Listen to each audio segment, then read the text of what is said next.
Hello বন্ধুরা, তোমরা সবাই কেমন আছো? আশা করি তোমরা সবাই ভালো আছো। আমরা ভালো আছি।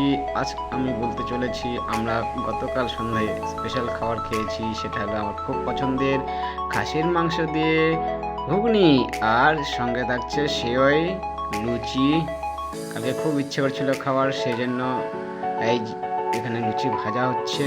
তবে এটা আমার জন্য নয়, এটা সুপির জন্য। সুপি খাবে খাবে করছি, সেজন্য সুপিকে আগে ভেজে দেওয়া হবে, মানে আমার ছোটো মা খাবে। এই সিমই আর মায়ের জন্য ঘুগনি ছিল, এটা নিরামিষ ঘুগনি। এটা আমিষ আমাদের জন্য তৈরি হবে। তো এই যে পেঁয়াজ কাটতে কাটতে কান্না কেঁদে দিয়েছিল। আর এখানে এবার আমাদের জন্য ঘুগনি রান্না হবে, রান্না করছে।